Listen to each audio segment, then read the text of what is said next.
powered by Riverside FM. Praise the Lord, brothers.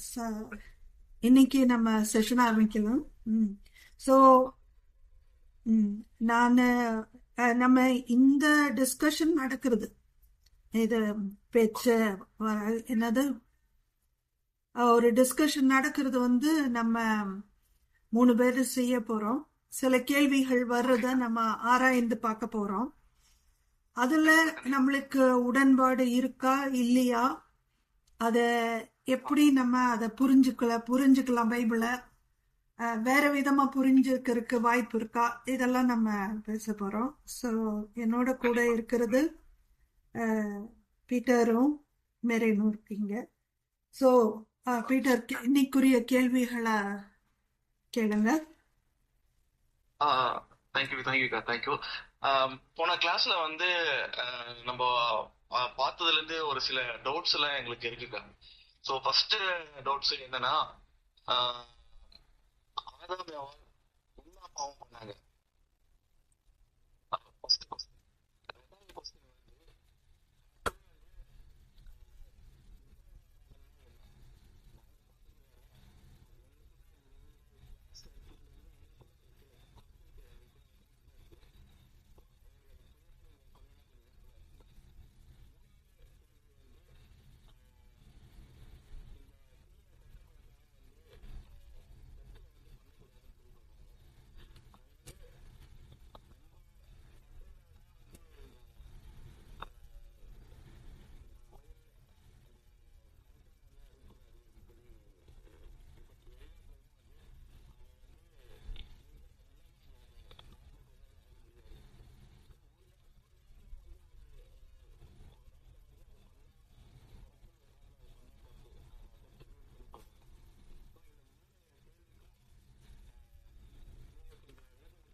Thank you, இந்த கேள்விகளுக்கு thank you.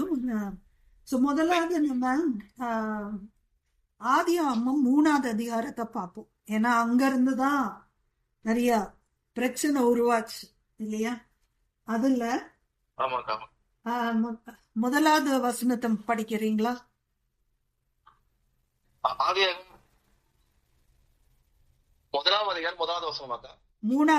மூணாவது அதிகாரம் முதல் வசனம்.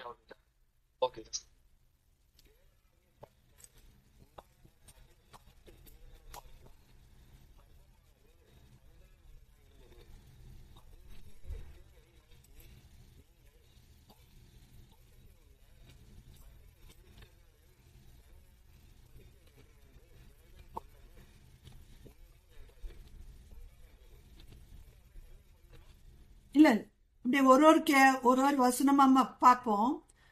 பார்த்து நம்மளுக்கு இருக்கிற நேரத்துல நம்ம எவ்வளவு தூரத்துக்கு இத ஆராய முடியும் அப்படின்னு பார்த்துக்கலாம். சரிங்களா? ஓகே.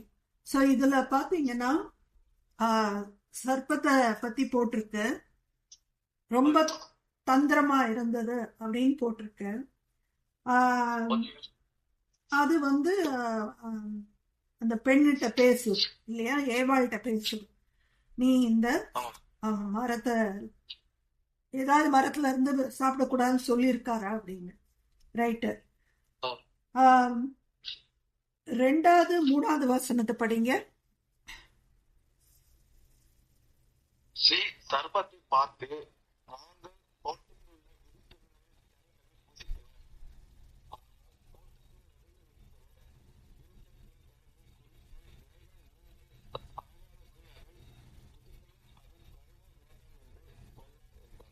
ரைட். ஓகே. இது கிளியரா தெரிஞ்சிருச்சு நம்மளுக்கு.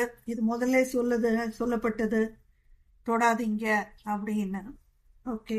4வது 4:5 படிங்க. அப்பொழுது சர்ப்பம் ஸ்ரீயை நோக்கி, நீங்கள் சாகவே சாவதில்லை, நீங்கள் இதை புசிக்கும் நாளிலே உங்கள் கண்கள் திறக்கப்படும் என்றும் நீங்கள் நன்மை தீமை அறிந்து தேவர்களைப் போல் இருப்பீர்கள் என்று தேவன் அறிவார் என்றது. ஓகே. இதுல சாத்தான் சொன்ன விஷயத்துல என்னெல்லாம் சொல்லப்படுது அதை நம்ம லிஸ்ட் எடுப்போம். ஓகேக்கா.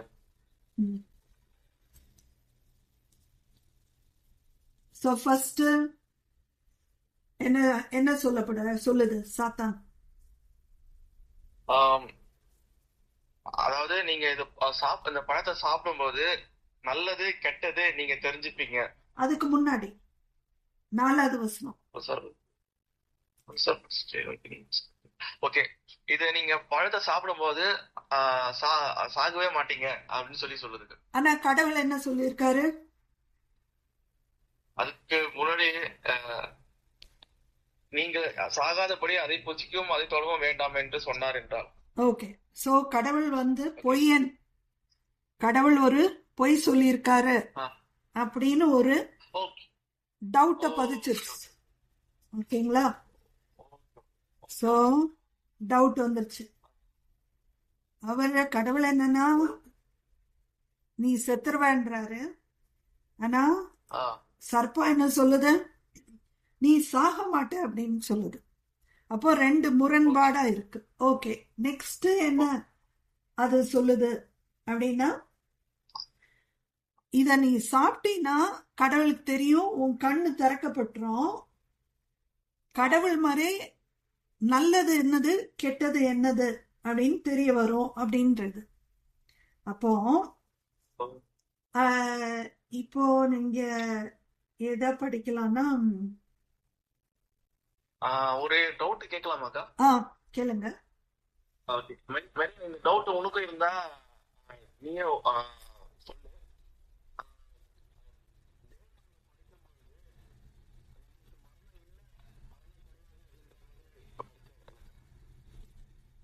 மரணத்தை பத்தி அவர் இதே பேசவே எடுக்கல. ஒன்னே ஒண்ணுதான் சொன்னாரு, நீ இந்த பழத்தை சாப்பிட்டீன்னா சாவன்னாரு. அப்ப பழத்தை சாப்பிடாம இருந்தா உயிரோடே இருந்திருப்போமா? அதுதான் கேள்விக்கா.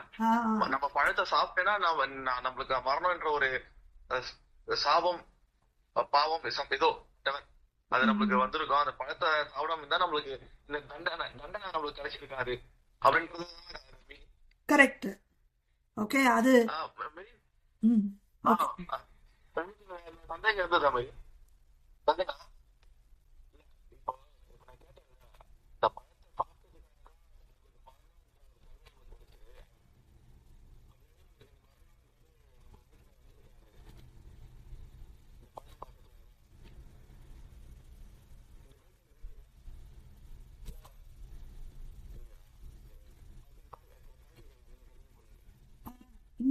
இந்த மாதிரி கேள்வி யோசிக்கிறது சில பேர் தான் யோசிப்பாங்க. ஏன்னா அந்த என்ன திருப்பி திருப்பி நம்மளுக்கு சொல்லப்பட்டிருக்கிறது இந்த பழத்தை சாப்பிட்டாங்க, மீறினாங்க, பாவம் பண்ணாங்க, மரணம் வந்ததுன்னு சேரும். பட் அந்த பழத்தை சாப்பிடாம இருந்திருந்தா அப்போ நித்திய ஜீவன் மனுஷனுக்கு இருந்திருக்குமா அப்படின்னு ஒரு கேள்வி நம்ம எழுப்ப வேண்டி இருக்கு. இப்போ பாத்தீங்கன்னா நம்ம சாப்பாடு உணவு எல்லாம் கலப்படம் நிறைய நடந்துருச்சு. கலப்படம் என்னன்னா, இப்போ கோழி சாப்பிடுறீங்கன்னா பிராய்லர் கோழின்னு இருக்கு, நாட்டு கோழின்னு இருக்கு.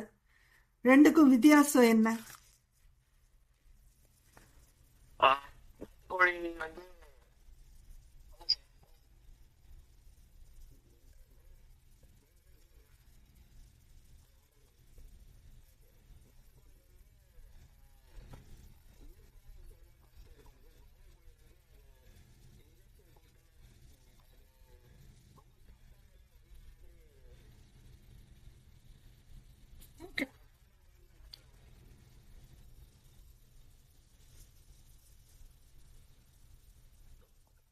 மெரின் ஏதோ சொல்ற மாதிரி இருந்தது, அதான்.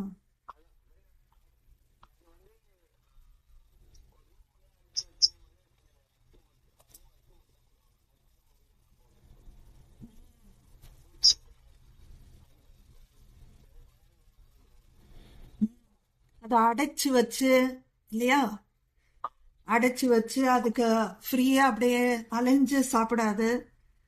பீட்டர் நீங்க சொல்ற மாதிரி நேச்சுரலா இல்லாம இன்ஜெக்ஷன் போட்டு விட்டுறாங்க.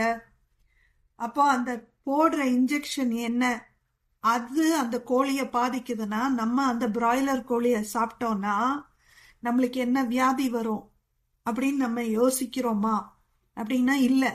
நம்மளுக்கு சுவையா இருக்கு அவ்வளவுதான் பாக்குறோம். சீப்பா இருக்கு, நம்ம சீப்பா வாங்கி சாப்பிட நல்ல டேஸ்டியா சாப்பிடலாம், அதான் யோசிக்கிறோம் தவிர அதனால வியாதிகள் என்ன வரும் அப்படின்னு நம்மளுக்கு ஒண்ணு தெரியாம இருக்கு. தெரிஞ்சாலும் ருசிய நம்ம அதிகமா ஃபோக்கஸ் பண்றோம், விரும்புறோம். ஆதாம் போலயே நம்ம இருக்கோம் இல்லையா? ஆதாம சாப்பிடாத அப்படின்னா சாப்பிட்டார். பட் திருப்பி இந்த கதைக்கு வருவோம். இந்த கதையில நல்லது தீமை என்னது அப்படின்னு பார்க்கலாம். சரி, அல்ல 7வது வசனத்தை படிங்க. அப்போது அவர்கள் இவருடைய கண்களும் திறக்கப்பட்டது, அவர்களின் நிர்வாணிகள் என்று அறிந்து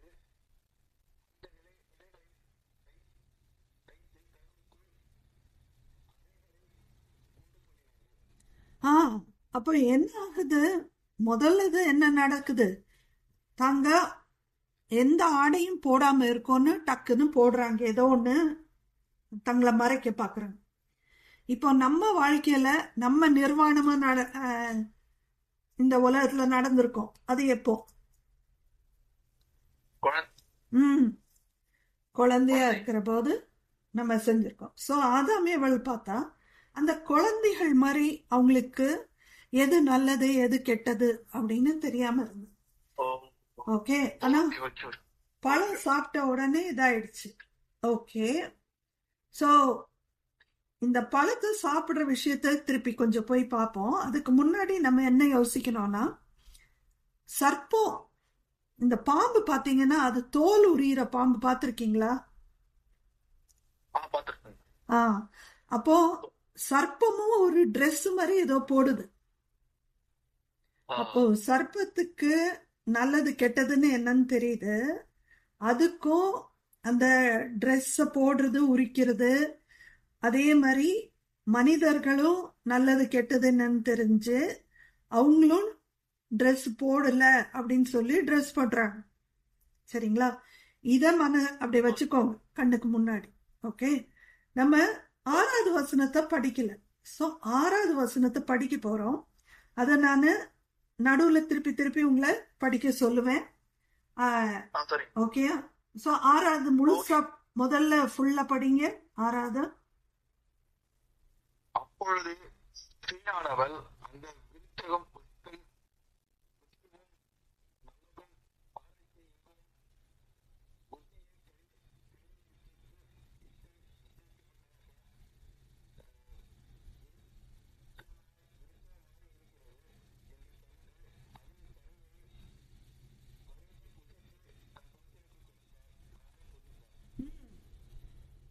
சோ நீங்க பாக்குறீங்க, பெண் என்ன செய்யறா? அந்த பழம் பாக்குறதுக்கு நல்லா இருக்கு அப்படின்னு இச்சை வருது பாருங்க. நம்மளுக்கு பிராய்லர் கோழி மேல இச்சை வருதா? ரைட்டா? அதேதான் அவ காட்டுறோம்.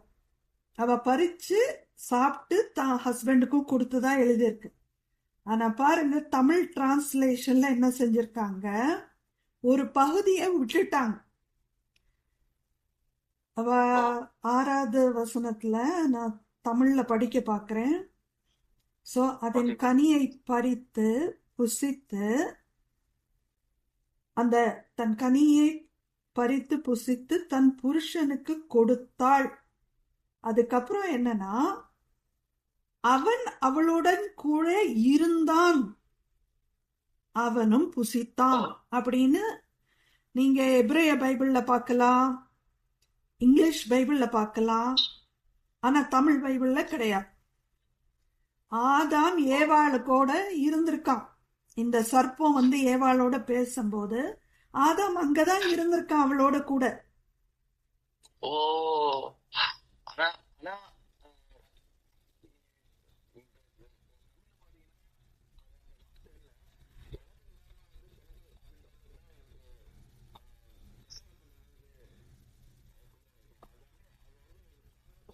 ஆமா. அப்ப இந்த மாதிரி வசனமே தூக்கியிருக்காங்க. பைபிள்ல இருந்து அந்த விஷயத்த தூக்கிட்டாங்க.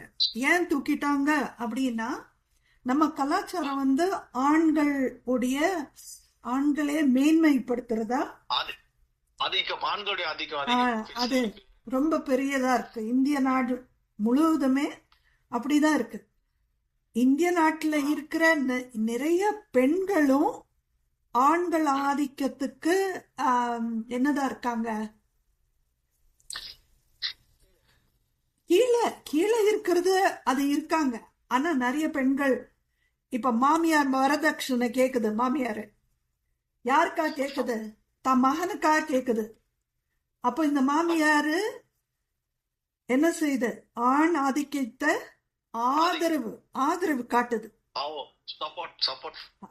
சப்போர்ட் பண்ணுது. ஆண் குழந்தை பிறந்துச்சா அப்படின்னு மாமியார் கேக்குறாங்க. அவ குழந்தை பெத்துக்க போது பெண் என்ன பாக்குறா? ஆண் பிறந்திருக்கா பெண் பிறந்திருக்கா, ஆண் வேணும் அப்படின்னு அவளும் சொல்றா. அதனால பெண்களும் இதுல உடந்தையா இருக்காங்க ஆண் ஆதிக்கத்துக்கு. ஓகே. சோ ஆதியாகமம் 1வது அதிகாரத்துல பாத்தீங்கன்னா ஆண் பெண்ணுன்னு படிச்சாரு அப்படின்னு வரும். இன்னமும் முதல் ஆதாம் யாரு? ஆதியாகமம் 2வது அதிகாரத்துல முதல் ஆதாம் யாரு அப்படின்னு பாத்தீங்கன்னா, அந்த ஆதாமுக்கும் 3வது அதிகாரத்துல இருக்கிற ஆதாமுக்கும் வித்தியாசம் இருக்கு. அது இன்னொரு நாள் பேசுவோம். இப்போதைக்கு என்ன புரிஞ்சுக்கணும்னா, ஆதாம் ஏவாள் 2 பேருமே அங்க இருந்திருக்காங்க. அந்த பழத்தை பத்தி சர்ப்பத்தோட பேசும்போது அத பறிச்சு அவ சாப்பிட்டு தான் பக்கத்துல இருக்கிற ஹஸ்பண்டுக்கும் கொடுத்துருக்கா. சோ ஆதாம் ஏவாள் 2 பேருமே பாவத்துக்குள்ள போயிட்டாங்க. பாவம்னா என்ன? கடவுளுடைய கட்டளைய மீறினாங்க. 2 பேருமே மீறி இருக்காங்க. சரி,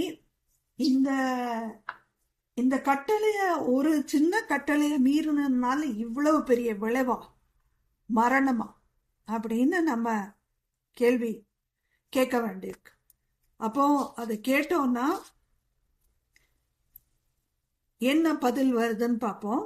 அவங்க செஞ்ச தப்பு என்ன அப்படின்னு பார்க்க போவோம். ஸோ நம்ம என்ன பார்த்தோம்? சர்ப்பம் பொய் சொல்லுச்சு, ரைட்டா? இப்ப 5வது வசனத்தை திருப்பி படிங்க.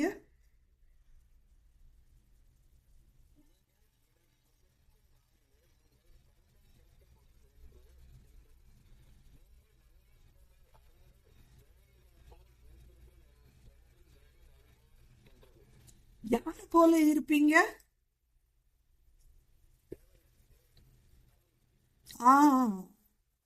சோ கடவுளை போல இருப்பீங்க அப்படின்னு சொல்லிட்டோம். இப்போ நம்ம படைக்கப்பட்டது கடவுளுடைய சாயல்ல படைக்கப்பட்டிருக்கோம். ஆனா சர்ப்பம் என்ன சொல்லுது? நீங்க கடவுள் போல ஆயிருவீங்க அப்படின்ற. அப்போ கடவுள் போல ஆகிறது அப்படின்னா என்ன அப்படின்னு கொஞ்சம் நம்ம பார்ப்போம். அங்கதான் இந்த 2வது கேள்வி வருது. 2வது கேள்வி என்ன? விக்கிர ஆராதனைனா என்ன அப்படின்னு. சரியா? சரி, அப்போ கடவுள்னா எப்படி இருப்பாரு, என்னது இருப்பாரு அப்படின்னு இப்போ மெரின்ட்ட கேட்கலாம். மெரின், உங்களுக்கு கேக்குதா நாங்க பேசுறத? ஓகே. உங்களை பொறுத்த வரைக்கும் கடவுள்னா யாரு?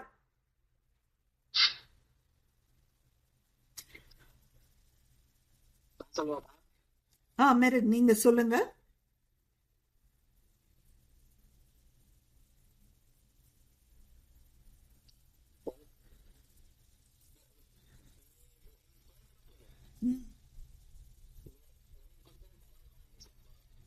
சரி, ஏசப்பானா என்ன?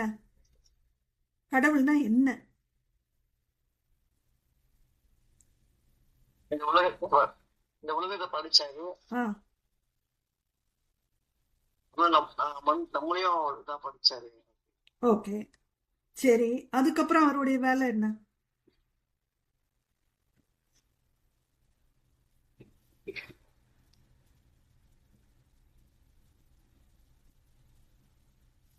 சரி, இருக்கட்டும். இப்போ இன்னொரு விதமா அந்த கேள்வியை கேட்குறேன். கடவுள்கிட்ட எல்லாம் ஜெபம் பண்றாங்க, கிறிஸ்தவங்களும் பண்றாங்க, இந்துக்களும் பண்றாங்க.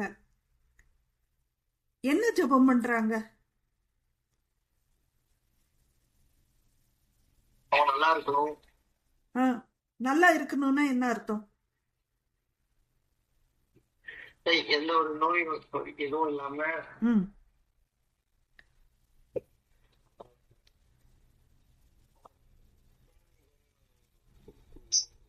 ஓகே, தேவைகள் பூர்த்தி செய்யணும். அப்புறம்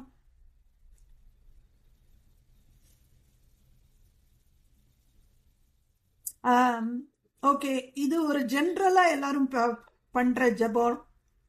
ஆனா பர்டிகுலரா இதுதான் வேணும் கடவுள்கிட்ட அப்படின்னா அது என்ன என்ன கேட்பாங்க?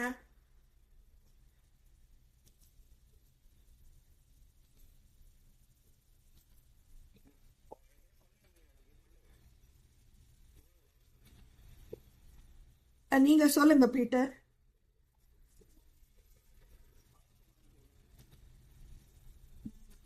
ஓகே, பாவத்தை மன்னிக்கிறது. இப்போ இந்த மாதிரி ஜெபம் தான் பண்றோமா இல்ல வேற மாதிரி ஜெபம் பண்றோமா? நம்மளுக்கு சில விஷயங்கள் வேணும் அப்படின்னு கேக்குறோம் இல்லையா? என்ன வேணும்னு கேக்குறோம். ம்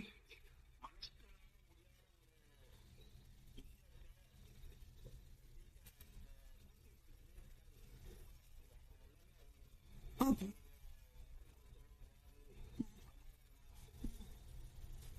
சரி.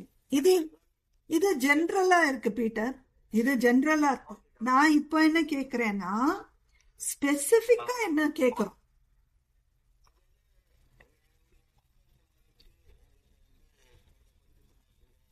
இல்ல இல்ல, அதெல்லாம் அதெல்லாம் ஜென்ரல், எல்லாரும் பண்றது.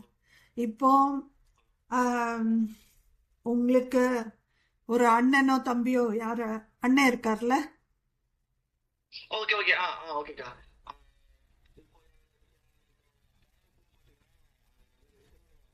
ம். ஆஹா, அந்த கேள்விகளை உலக பிரகாரமா என்ன ஜெபம் பண்றாங்கன்னு சொல்லுங்க.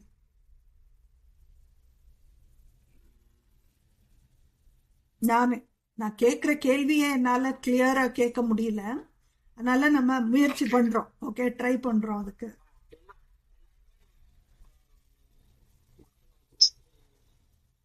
அது ஜென்ரலா கிறிஸ்டியன்ஸ் பண்றதுங்க. நான் சொல்றது ஒருத்தரும் நம்ம வாழ்க்கையில நம்மளுக்கு இன்னைக்கு என்ன வேணும் இல்ல நாளைக்கு என்ன வேணும் அப்படின்னு. இப்போ நீங்க ஒரு வேலையில இருக்கீங்க. ஓகே, வேலை விஷயமா ஜெபம் பண்ணும்போது, அப்படி ஜெபம் பண்றீங்களான்னு எனக்கு தெரியாது. ஆனா வேலை விஷயமா ஜெபம் பண்ணும்போது என்ன ஜெபம் பண்றதுக்கு பண்ணுவீங்க? ஹலோ. யோசிக்கிறாரு யோசிக்கிறார். சாரி.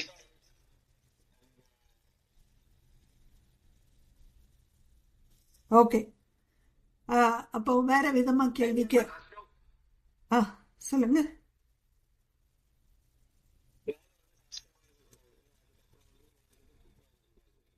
திட்டு வாங்க கூடாது. யார்கிட்ட இருந்து திட்டு வாங்குவீங்க? உங்க சூப்பர்வைசர் இல்ல மேனேஜர்? ஆ ஓகே, உங்களுக்கு சூப்பர்வைசர் ஆகணும்னு கனவு இருக்கா?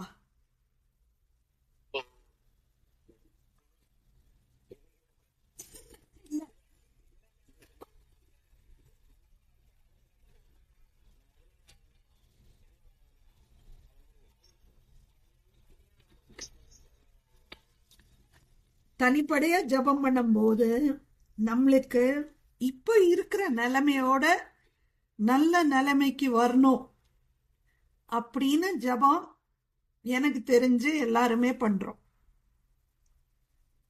கரெக்டா? கரெக்டா. அடுத்த level. ஆ சரி. ம் இப்போ ஆமா, இப்போ நம்மளுக்கு வீடு இல்லைன்னா வீடு வேணும், வண்டி இல்லைன்னா வண்டி வேணும், இல்லையா? ஆ ஆசீர்வாதங்களுக்காக ஜெபிக்கும். சரி, இந்த ஆசீர்வாதங்களுக்காக ஜெபிக்கிற நாம கிறிஸ்தவங்கன்னு சொல்லிக்கிறோம். கிறிஸ்தவங்களுக்கும் இந்துக்களோ முஸ்லிமோ வேற எந்த மதமா இருக்கட்டும், இந்த ஆசீர்வாதங்கள்ல வித்தியாசம் வருதா?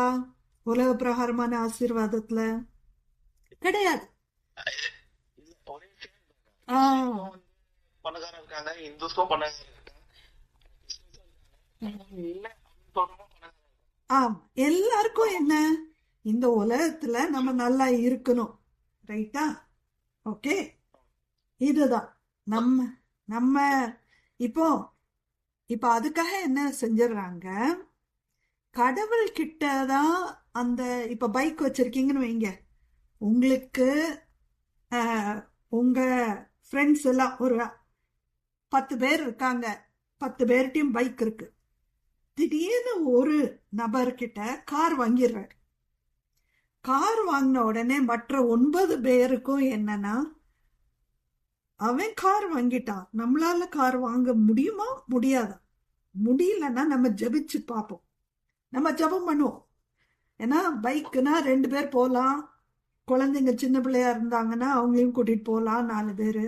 ஆனா கார் இருந்ததுன்னா எல்லாம் 4 பேர், அம்மா அப்பா எல்லாத்தையும், புளி மூட்டை எல்லாத்தையும் எடுத்துட்டு போகலாம், தப்பு இல்லையே? எல்லாரும் ஒன்னா போகலாமே. இந்த பஸ்ல போறதுக்கு கார்ல போறது எவ்வளவு வசதியா இருக்கும், அதுல என்ன தப்பு? கார் வாங்கலாமே. அப்போ என்னன்னா, கடவுளே எனக்கு கார் தாங்க. நான் இது உதாரணத்துக்காக சொல்றேன். நம்ம ஒருத்தரும் நம்மளுடைய சூழ்நிலையில நம்மகிட்ட இல்லாதது கேட்கிறோம், அந்த இல்லாதது மற்றவர்கள் கிட்ட இருக்கு, அவங்கள பார்த்துதான் ஓ இப்படி கூட நம்ம வாழலாம் அப்படின்னு தெரிஞ்சுட்டு நம்ம கேட்க ஆரம்பிக்கிறோம். அதை கேட்க ஆரம்பிக்கும் போது கடவுள் கொடுக்க நிறைய பேர் சாட்சி கொடுப்பாங்க. எப்படின்னா, நான் உபவாசம் இருந்து ஜெபிச்சேங்க, என் மகனுக்கு இந்த வேலை கிடைக்கணும்னு. அவன் வந்து முதல் வேலை பார்க்கும்போது 10,000ங்க. நான் ஜெபம் பண்ணேன். மற்றவங்க எல்லாம் மற்ற மதத்துல இருக்கவங்க எல்லாம் உயரத்துல இருக்காங்க, என் மகன் வாளாகாம தலையாகணும் அப்படின்னு சொல்லிட்டு ஜெபிக்கிறேன். இப்போ பாருங்க, அவனுக்கு 50,000க்கு ஒரு வேலை கிடைச்சு அவன் அந்த வேலைக்கு போறான். கடவுளுக்கே ஸ்தோத்திரம் உண்டாகுதா? இந்த ஜெபத்துல நம்ம என்ன பார்க்குறோம்னா, இந்த கடவுள் வந்து காரு, வீடு, காசு அவர் எல்லாம் தனக்கு பேங்க்ல வச்சிருக்கார், கடவுளுடைய பேங்க்ல. நம்ம உபவாசம் இருந்து ஜெபிச்சு அந்த பேங்க் திறந்து அவர்கிட்ட இருக்கிற பொக்கிஷத்தை நம்ம எடுத்து பங்கு எடுத்துக்கிறோம். அப்ப நம்ம என்ன செய்யறோம்னா, நம்மளுக்கு எப்படி தேவையோ அந்த மாதிரி ஒரு கடவுளை உருவாக்கிடுறோம்.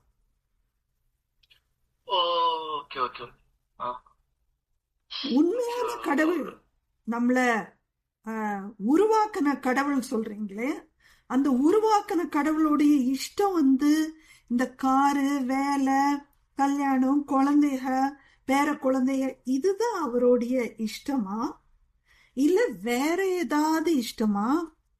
அவருடைய சாயல்ல நம்மள படைச்சாரே, அவர் என்ன விரும்புறாரு? உம்முடைய சித்தம் இருந்தால் இதெல்லாம் நடக்கட்டும்னு வேற ஜெபிக்கிறோம். அப்போ பைபிளை ஒழுங்கா ஆராய்ந்த போது நம்ம போன வாரம் செஞ்ச டாபிக் என்னன்னா, இயேசு கிறிஸ்து சொல்றார், எல்லா கட்டளைகளையும் 2 கட்டளைகள்ல அடங்கி இருக்கு அப்படின்னு சொல்றார். அதையும் நம்ம பார்த்துடலாம். அந்த வசனத்தை சொல்றேன். கேளுங்க. நீங்க இப்ப சொல்றத பார்த்தா நம்ம ஆசீர்வாதத்துக்கு பிரயர் பண்ண கூடாது அப்படின்ற மாதிரி இருக்கு. நம்ம ஆசீர்வாதிக்கிறது தானே கடவுள் இருக்காரு. இப்போ இதுக்கு நான் நேரா வந்து பதில் சொல்லாம வேற மாதிரி கேக்குறேன்.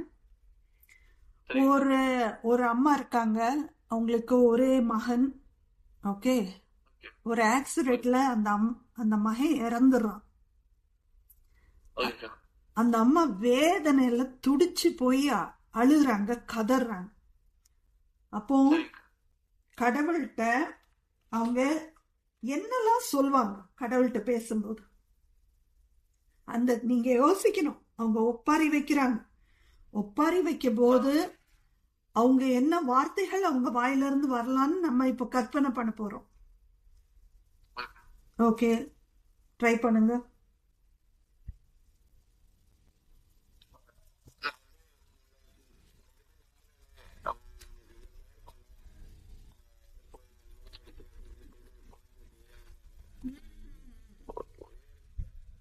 கரெக்ட். நம்ம என்ன செய்யறோம்? பழி சொல்ல ஆரம்பிக்கிறோமா இல்லையா கடவுளை? ரைட்டா? நான் என்ன தப்பு செஞ்சுட்டேன், நீ ஏன்றிருந்து இந்த பிள்ளைய எடுத்துட்ட?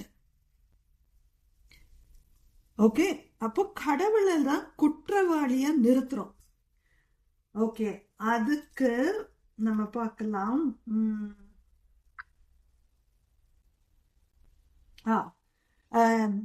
ஆதியாமத்துல அதே அதிகாரம் 3வது அதிகாரத்துல இப்ப பழம்லாம் சாப்பிட்டாங்க.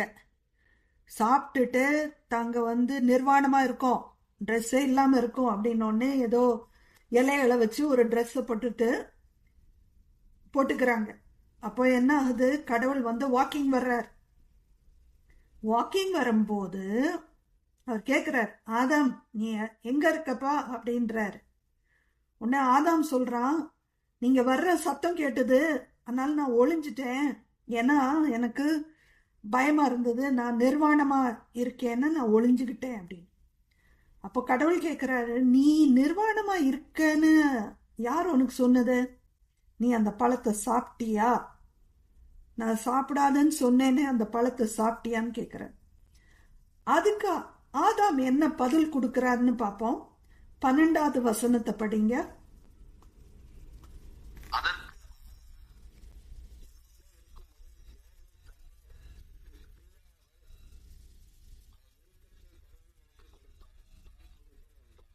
யார் கொடுத்த ஸ்திரீ?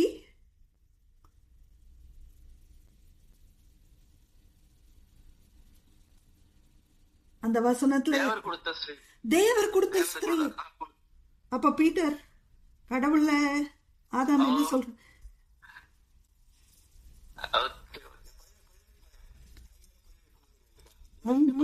ஆமாம், அதேதான் இன்னைக்கும் நடக்குது. நீ ஏன் என்கிட்ட என் பிள்ளை பிடிங்க எடுத்துட்ட? நீ எப்படி எனக்கு அந்த மாதிரி ஒரு தண்டனை தரலாம்? நான் என்ன தப்பு செஞ்சேன்? நான் டெய்லி ஜபம் பண்ணேன், டெய்லி சண்டே சர்ச்சுக்கு போவேன், எல்லாம் நான் நல்ல உனக்கு மகளா இருந்தேன். நீ ஏன் என் மகனை எடுத்த? சொல்லு எனக்கு. அதேதான் ஆதாம் தான். நீ கொடுத்த ஸ்திரீ, நானா ஒண்ணு செய்யல, நீ கொடுத்த ஸ்திரீ. அவனும் ஆதாமும் ஏவாளோட தான் நிக்கான். வேண்டாம் அப்படின்னு ஒரு வார்த்தை சொல்லல. அவ கொடுத்த வாங்கதான் சாப்பிட்டான். ஆனா அவனும் அங்க இருந்தான் சர்ப்பத்தோட இருக்க போது, பேசும்போது. ஆனா யார பழி சொல்றான்? கடவுளை பழி சொல்றான். சோ நம்மளுக்கு ஏதாவது கிடைச்சா, ஒரு கார் லாட்டரி வாங்குறோம்னு வச்சுக்கோங்க, ஒரு கார் விழுந்துருச்சு. கார் விழுந்த உடனே கர்த்தருக்கே ஸ்தோத்திரம் உண்டாதாக அவர் எனக்கு கார் கொடுத்துட்டார். அதே இது ஒரு ஆக்சிடென்ட்ல கார் சுக்கு நூறாயிடுச்சு. உடனே நீ ஏன் அப்படி செஞ்ச கடவுளை? நீ எதுக்கா அந்த கார் நீ தானே கொடுத்த, அப்புறம் ஏன் எடுத்த? ஏன் ஆக்சிடென்ட் உருவாக்குன? என்னமோ கடவுள் தான் ஆக்சிடென்ட் நடத்துற மாதிரி. அப்போ என்ன நம்ம புரிஞ்சுக்கணும்னா, எல்லாத்துக்குமே ஸ்டார்டிங் பாயிண்ட் என்னன்னா 5வது வசனம். திருப்பி அந்த 5வது வசனத்தை படிங்க.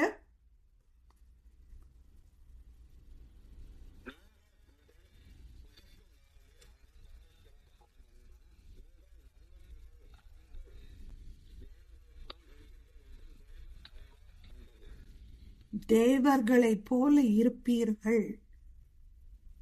ஓகே, அப்போ கடவுள் கடவுள் நம்மளா யோசிச்சுக்கிறோம். நம்ம கடவுள்னா இப்படி, கிறிஸ்தவங்க அவங்க கடவுள் இப்படி அப்படின்னு யோசிச்சுக்கிறாங்க, இந்துக்கள் அவங்க கடவுள் இப்படின்னு யோசிச்சுக்கிறாங்க, முஸ்லிம்கள் பார்த்தீங்கன்னா அவங்க ஒரு கடவுள்னு யோசிச்சுக்கிறாங்க.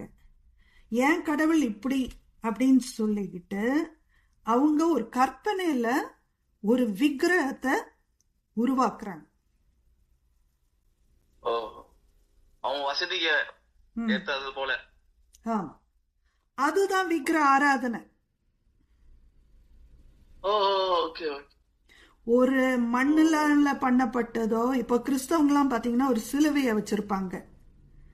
சிலுவைக்கு முன்னாடி தலை வணங்குவாங்க, முட்டிக்கால் போடுவாங்க, கை கும்பிடுவாங்க.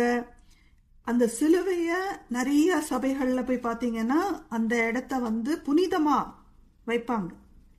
அது புனித ஸ்தலம் அப்படின்னு வைப்பாங்க. அங்க பாதிரியார்கள் தான் போலாம். ஓகே, அதே மாதிரி பைபிளை பார்த்தீங்கன்னா பைபிளை ஒரு விக்கிரகமா ஆக்கிடுவாங்க. அது அது என்ன, பைபிள்னா என்ன அர்த்தம் தெரியுங்களா? பைபிள்னா புக்கு, அவ்வளோதான், புஸ்தகம், ஒரு புக். பைபிள் வார்த்தைக்கு இதான் அர்த்தம். பைபிளை ஒரு இதாக வச்சுட்டு அதில் இருக்கிறது என்னன்னே தெரியாது, உள்ள இருக்கிறது என்னன்னு தெரியாது. ஆனால் அதை ஒரு விக்கிரகமா ஆக்கிடுவாங்க. சரியா? இப்படி மனிதர்கள் ஒரு ஒரு என்ன ஒரு ஒரு மதத்திலையும் இந்த மாதிரி கல்லுனால மண்ணுனால விக்கிரகம் ஆக்குறாங்க. ஆனா இது விக்கிரக ஆராதனை கிடையாது. விக்கிரக ஆராதனை, பைபிள்ல போட்டிருக்க விக்கிரக ஆராதனை நம்ம பின்னாடி பார்க்கணும். அந்த கடவுள் யாரு? இந்த மனிதன் உருவாக்குற கடவுள் யாரு? இன்றைய கடவுள், கிறிஸ்தவர்கள் கடவுள் இயேசு கிறிஸ்துன்றாங்க. அத இயேசு கிறிஸ்துவ கடவுள் சொல்லிடுறாங்க. என்ன கூட யோசிக்க மாட்டேங்கிறாங்க. எவ்வளவு கேவலமா அத நம்ம பார்க்கலாம்னா, அந்த கடவுள் செத்துருவாரு. ஒரு கடவுள் செத்துட்டார்னா அப்ப இந்த பூமியை உருவாக்கின பூமியும் இந்த நடத்துற பூமியும் என்ன ஆகும்? அவரோட அழிஞ்சிராதா? எப்படி கடவுள், நித்திய ஜீவன் கொடுக்கக்கூடிய கடவுள் எப்படி சாக முடியும்?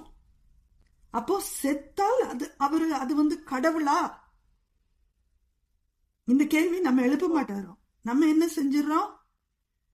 நம்ம கற்பனை, நம்ம கடவுள் எப்படி இருப்பாரு, நம்மளும் அப்படி இருக்க போறோம். அந்த கடவுளை நம்ம ஒரு உருவம் கொடுத்துடுறோம் நம்ம தலையில.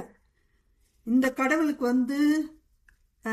விதவிதமா கார் வச்சிருப்பாரு, நிறைய காசு, ரூபா வச்சிருப்பாரு, டாலரும் வச்சிருப்பாரு, அவரு நிறைய வீடெல்லாம் வச்சிருப்பாரு.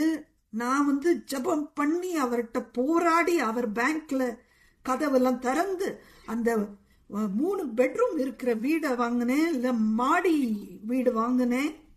ஏன்னா அவர் பேங்க் வச்சுக்கிட்டு நடத்திக்கிட்டு இருக்காரா?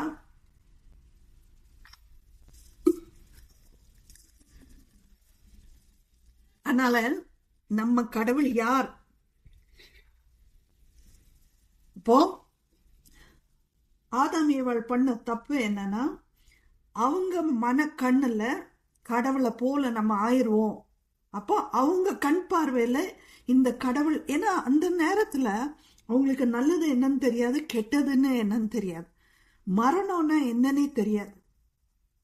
இந்த பழத்தை சாப்பிடக்கூடாதுன்னு சொல்லியிருக்காரு, மரணம் வரும்னு, ஆனா அது என்னன்னு தெரியாது. ஏமாறுறாங்க. எதுக்கு ஏமாறுறாங்க? நீ கடவுளை போல ஆயிருவ, உனக்கு நல்லது கெட்டது தெரியும்.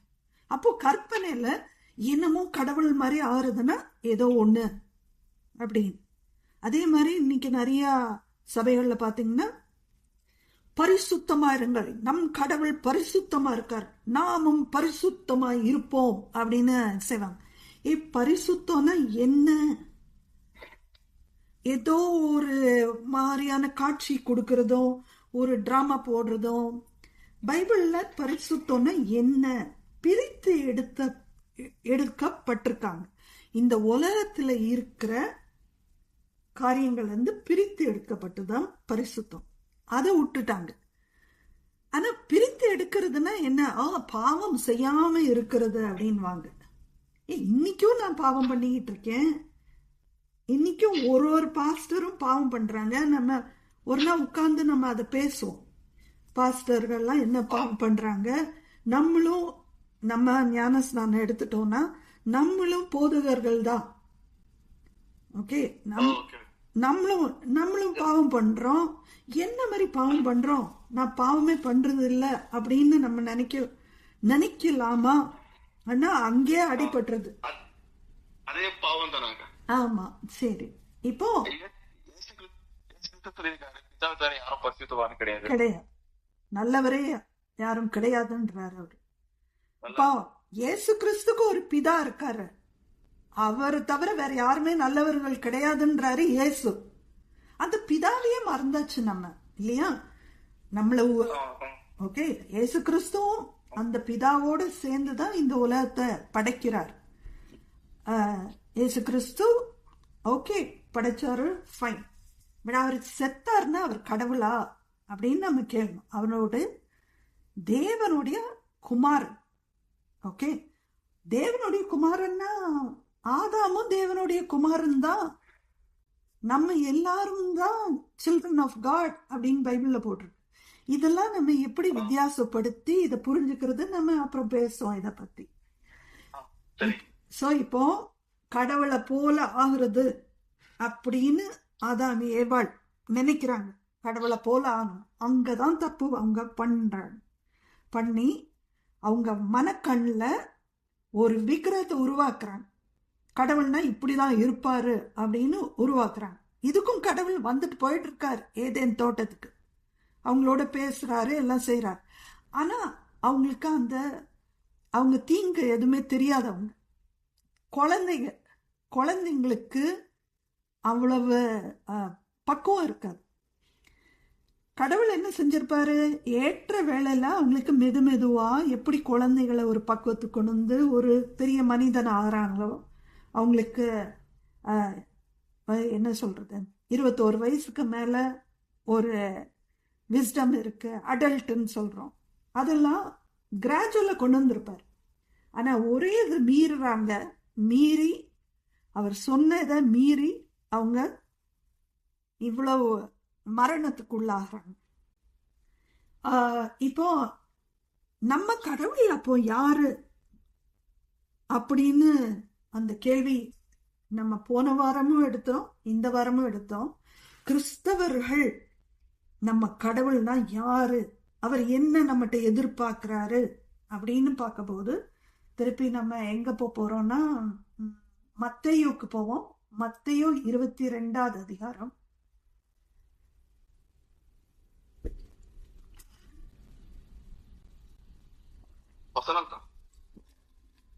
36-40.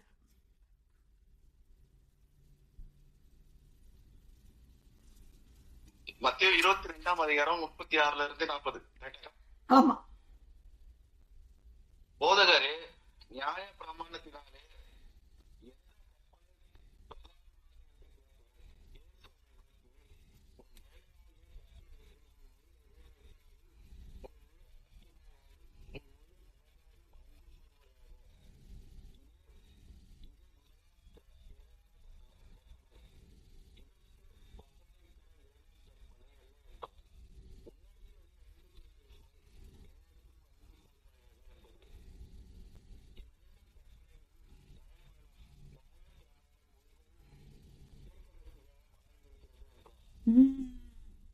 இத பத்தி நம்ம பேசவே மாட்டேங்கிறோம். இதான் நம்மகிட்ட எதிர்பார்க்கறது கடவுள். ஆனா நம்ம என்ன பேசுறோம்னா, ஞாயிற்றுக்கிழமை சர்ச்சுக்கு போனோமா, டெய்லி ஜெபம் பண்றோமா, ஃபாஸ்டிங் பண்றோமா, பைபிள் படிக்கிறோமா, இதுதான் நிறுத்திக்கிறோம். எப்பா இதெல்லாம் நல்லதுதான், இது செய்ய ஒன்றும் தப்பே இல்லை செய்யறதுல. ஆனா பிரதான கட்டளைன்னு 2 கொடுத்துருக்காரே, அதை நம்ம செய்யறோமா? அதான் நான் இதெல்லாம் செய்யறேன்ல, அதான் முதல் கட்டளை செய்யறேன்ல. என்னது முதல் கட்டளை?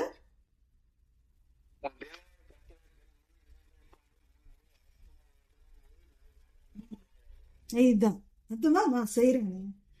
ஆனா 39வது கட்டளை எப்படி ஆரம்பிக்குது? ஆரம்பம் மொத்தம் படிங்க. இதற்கு ஒப்பாய் இருக்கிற இரண்டாம் கற்பனை. இதுக்கு ஒப்பா இருக்கிற இரண்டாம் கட்டளை. ஒப்பா இருக்கு. ஒப்பா இருக்குதுன்னா என்னது?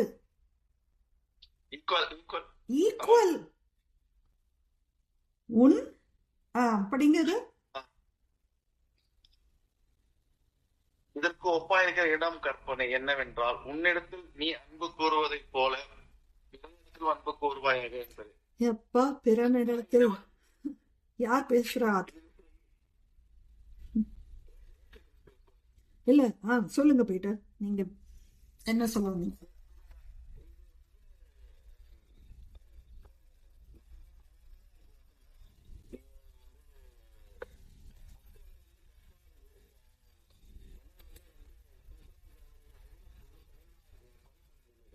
அதனால யாரும் இதை பத்தி பேசுறது கிடையாது இல்லையா? ஏன்னா இப்போ கிறிஸ்தவங்க கிட்ட நான் இதுக்கு ஒப்பா இருக்கு, முதல் கட்டளைக்கு ஒப்பா இருக்கிறது பிறனை நேசிக்கணும் அப்படின்னா அவ்வளோ கோவப்படுறாங்க. எப்படி கடவுளுடைய அன்போடு மேல வைக்கிற அன்பு இதோட கம்பேர் பண்றீங்க?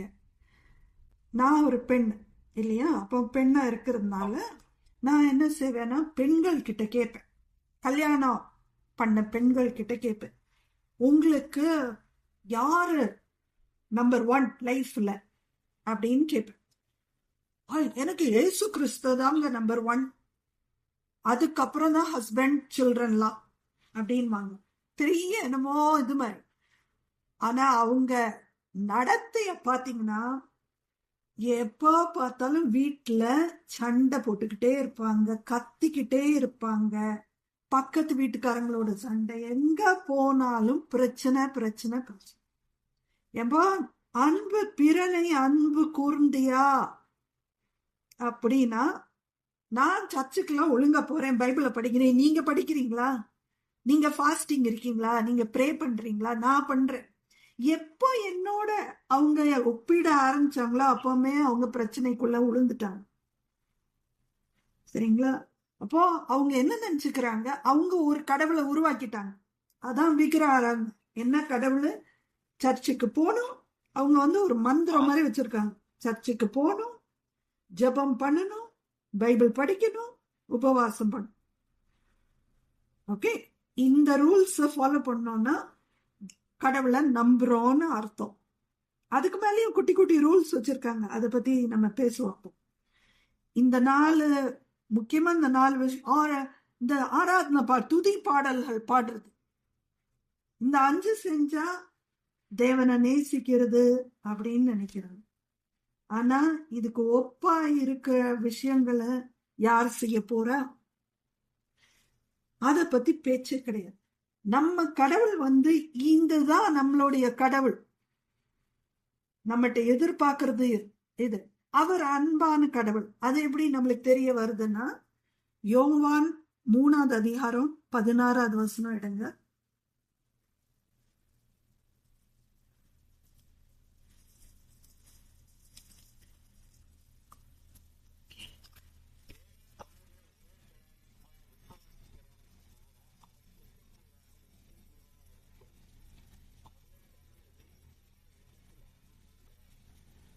பாத்தீங்களா? சோ இந்த வசனம் எல்லா கிறிஸ்தவங்களுக்கும் தெரியும். இங்க என்ன?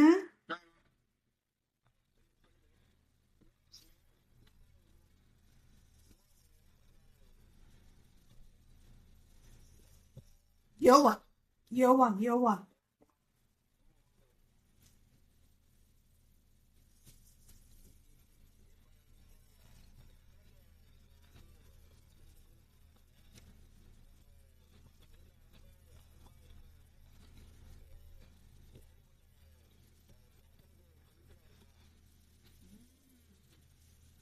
இதுதான் முக்கியம்.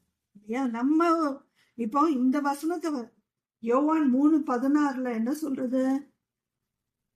நம்ம ஒரு நிமிஷம், நானும் தமிழ்ல எடுத்துக்கிறேன்னா எனக்கு அந்த வார்த்தைகள், தமிழ் வார்த்தைகள் கரெக்டா தெரியுறதுக்கு. யோவான் இல்லையா? யோவான். Okay, யோவான். ஓகே, ஸோ தேவன் 2 பேர் இருக்காங்க இங்க. தேவன் ஒருத்தர் இருக்காரு, அடுத்தது யாரு? குமாரன். 2 பேர் இருக்காங்க. இயேசு கிறிஸ்து யாரு? தேவ குமாரன். நம்ம யாரு? தேவனுடைய பிள்ளைகள், குமாரர்களும் குமாரத்திகளும் அப்படின்னு சொல்லுவோம். சோ தேவன் ஒருத்தர், அதான் யாவே தேவன். அத நீங்க எபிரேய மொழியில பாத்தீங்கன்னா யாவேன்னு அப்படியே இருக்கும். சரியா? அவர்கள் யாவேக்கு என்ன, தான் உருவாக்குன அந்த உலகம் அவ்வளவு நேசிச்சார் இல்லையா? சரி.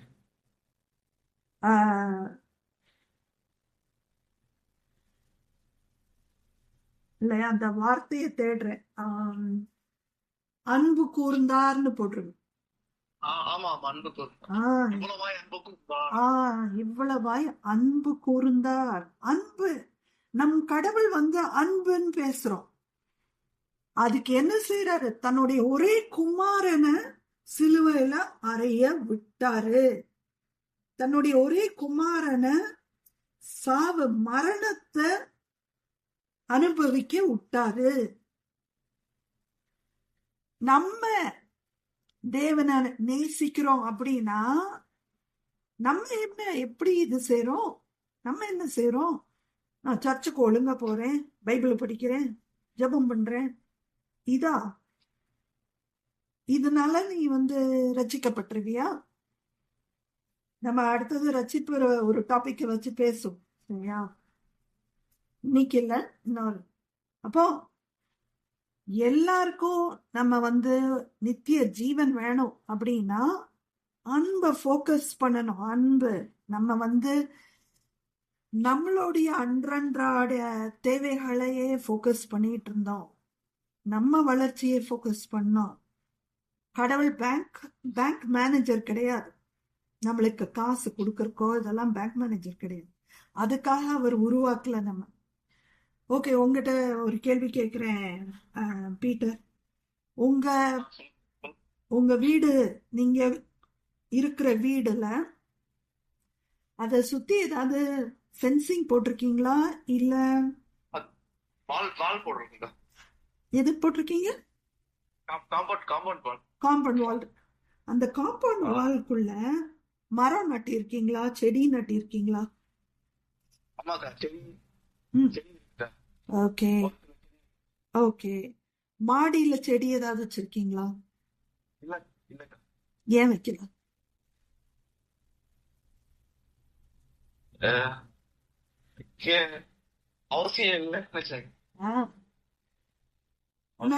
இந்த கடவுள் என்ன செய்யறாரு?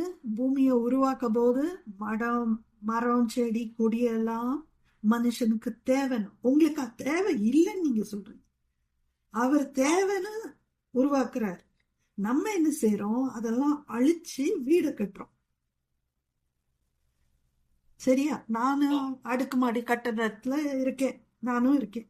இங்க எத்தனை மரங்கள் இருந்தது, எத்தனை செடிகள் இருந்தது, எவ்வளவு கொல்லப்பட்டது, அழிச்சோம். மனிதன் இன்னைக்கு அழிவு, எல்லாத்தையும் அழிவிக்கணும். நீங்க ஒரு வீடியோ போட்டிருந்தீங்க. என்னன்னா ஒரு ஏரிக்குள்ள வீடுகள் கட்டுறாங்க. அப்போ ஒரு கட்டத்து சொல்லுங்க, அதை பத்தி சொல்லுங்க.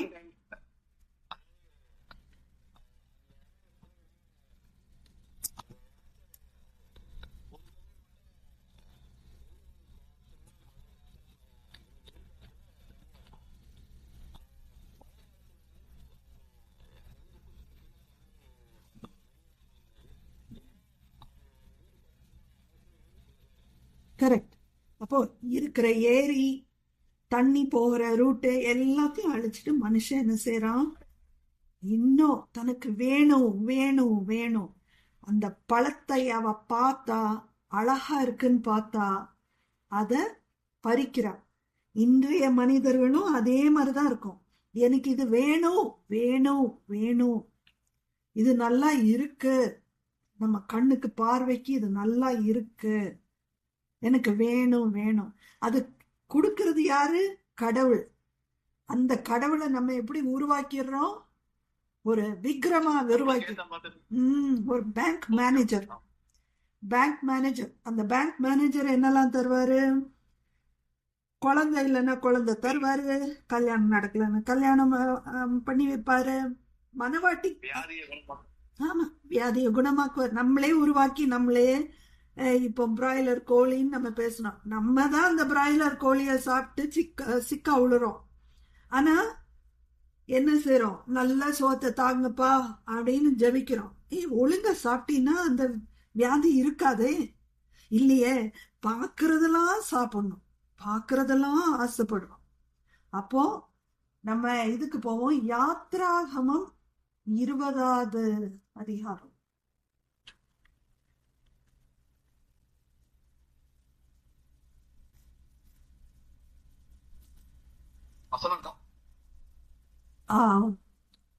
நானும் எடுத்துக்கிறேன். யாத்திராகமம் 20வது அதிகாரம். அதுல 17வது வசனத்தை படிங்க.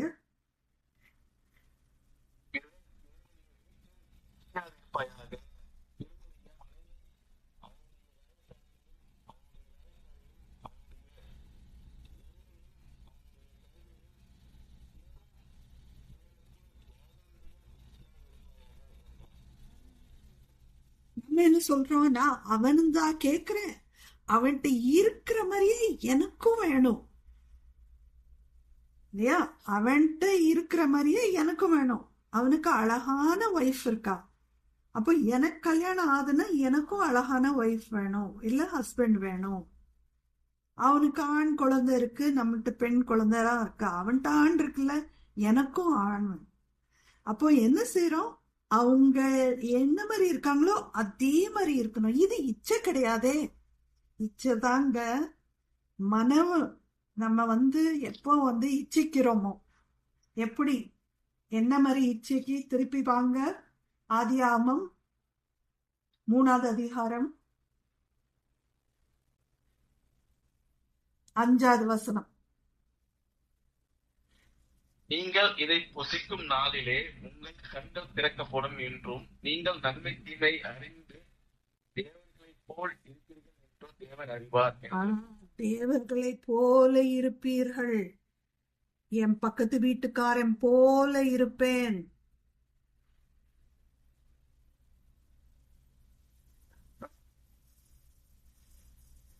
அதாங்க. இப்போ என்னன்னா, கட்டளைகளை நம்ம எந்த கட்டளைகள் மீற மாட்டேங்கிறோன்னே நம்மளுக்கு தெரிய மாட்டேங்குது. இது நம்ம தொடர்ந்து பேச வேண்டியிருக்கோம். ஏன்னா 3வது கேள்வி என்னன்னா, சபைகள்ல நம்ம பாவம் செய்யாம இருக்கணும் அப்படின்னு சொல்லி தர்றாங்க. அது தப்பு இல்லையே. அந்த இது நம்ம இன்னும் கொஞ்சம் ஆழமா ஆராய வேண்டியிருக்கு. அது அடுத்த கட்டத்துல நம்ம அதை பார்ப்போம். இப்ப என்ன, ஏதாவது கேள்விகள் இதுல வருதா? கொஞ்சம் காம்ப்ளிகேட்டடா இருக்கா? என்னன்னா, இத ஃபாலோ பண்றது ஒரு துறவி மாதிரி நம்ம இருக்கணும்ன்ற மாதிரி.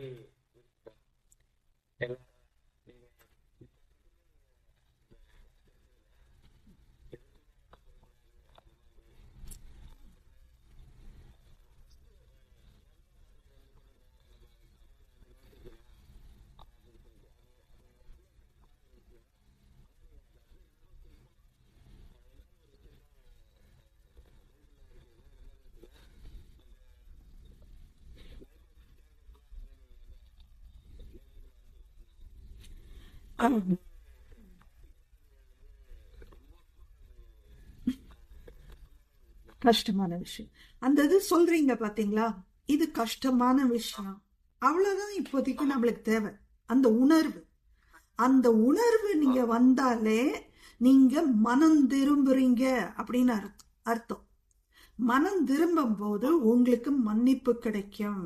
செய்யற பாவத்துக்கு மன்னிப்பு கிடைக்கும். மனம் திரும்பாம மனிதன் நானு ஆசைப்படாம இருக்க முடியுமா அப்படின்னு நம்ம கேள்வி. இல்ல கடவுளை பார்த்து, நீங்க தானே நீ மனுஷனா படைச்சீங்க, மனுஷனா ஆசை தானே, மனுஷனா ஆசை தானே, அதான் ஏவாள் செஞ்சா, ஆதாம் செஞ்சாங்க, ஆசைப்பட்டாங்க. சாப்பிடாதன்னு சொன்ன பழத்தை அவங்க பறிச்சு சாப்பிட்டாங்க. அது அழகா இருக்கு. மனுஷனா ஆசைப்படுறதானே, ஆசைப்படாதன்னு சொல்றாரு அவரு. அததானே ஆசை. அவர் ஏன் ஏதேன் தோட்டத்துக்குள்ள அந்த மரத்தை வைக்கிறாரு? அவர் வைக்காம இருந்திருக்கலாம்ல. திருப்பி என்ன செய்யறோம்? கடவுளையே பழி சொல்லுறோம். அவர் வச்சதுனால தானே எனக்கு தாச்சு, அவர் கொடுத்த மனைவினால தானே நான் பாவத்துக்குள்ள போனேன். என்னமோ நம்ம எல்லாம் நல்லவர்கள். இயேசு கிறிஸ்து என்ன சொல்றாரு? பிதாவை தவிர ஒருவனும் நல்லவன் கிடையாதுன்ட்டார். சரி, அதனால அந்த உணர்வு இப்போ நம்ம பாக்குறது ஆசைப்படாம இப்படி இருக்க முடியும் அந்த கேள்வி கிடையாது. அந்த உணர்வு என்ன உணர்வுனா, நம்ம ஆசைப்படுறோம், ஆதாம் ஏவாள் போல ஆசைப்படுறோம். அது தப்பு. நம்ம போக்கஸ் கடவுளுக்கு கீழ்ப்படியணும்னா அன்பா இருக்கணும். கடவுள் மேல அன்பா இருக்கணும், பிறர் மேலயும் அன்பா இருக்கணும், நம்ம மேலயும் அன்பா இருக்கணும். ஒழுங்கான கோழி சாப்பிடணும், பிராய்லர் கோழி சாப்பிடக்கூடாது. சரிங்களா? அந்த உணர்வு நம்ம சாப்பிடாம இருக்க முடியுமா? இல்லையே. நம்ம எல்லாம் ஹோட்டலுக்கு நம்ம போயிருக்கோமே, போன உடனே நம்ம என்ன ஆர்டர் பண்றோம்? பிரியாணி தானே ஆர்டர் பண்றோம், இல்லையா? ஆனா அந்த உணர்வு முதல் ஸ்டெப் என்ன? உணர்வு. ஓகே, தப்பு செய்யறோம், நம்மளும் ஆதாம் ஏவாள் போலதான் அப்படின்னு அந்த உணர்வு இருந்தா ஓகே. மெரின் கேட்போம். மெரின், உங்க கருத்து சொல்லுங்க.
பீட்டர், ஒரு நிமிஷம்.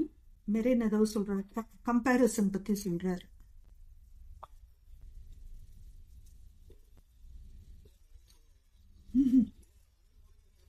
சரி, இருக்கட்டும். இது ஏன்னா ரெக்கார்டிங் வேற நடக்குதுல, அதனால டே இருக்கட்டும்.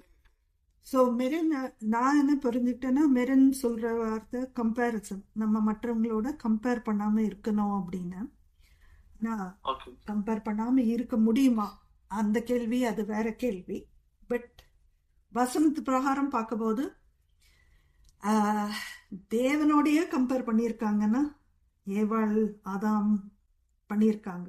கடவுளை போல இருக்கணும்னு நினைச்சுதானே பழத்தை சாப்பிட்டாங்க. அங்கதான் தப்பு பண்ணாங்க. கடவுளை போல இருக்க போறோம், பக்கத்து வீட்டுக்காரன் போல. அந்த கம்பேரிசன் அதுதான் பெரிய தப்பா இருக்கு. ஆனா நம்ம அடுத்த வாரம் நம்ம எதுல இருந்து ஆரம்பிக்க போறோம்னா, நம்மளுக்கு பாவம்னா என்ன அப்படின்னு கொஞ்சம் லிஸ்ட் பண்ணுவோம். நம்மளுக்கு தெரிஞ்ச பாவங்கள்லாம் செய்யக்கூடாது அப்படின்னு ஒரு லிஸ்ட் ரெடி பண்ணுவோம். இத என்னதை நம்ம செய்யறது நல்லது அப்படின்னு சபைகள்ல சொல்லி தர்றாங்க. நம்மளுக்கு தெரிஞ்சது பண்ணிட்டு அதை கொஞ்சம் ஆராய்ஞ்சு பார்த்தோம். இது நம்ம ஒரு ஆராயிறது, நம்ம புதுசா சில விஷயங்களை கேட்க போது நம்மளுக்கு என்ன சிந்தனைகள் வருது, அதுதான் முக்கியமா நம்ம இப்ப பாக்குறது. சரிங்களா? ஓகே. இதோட நம்ம அந்த ரெக்கார்டிங்கை நான் ஸ்டாப் பண்றேன்.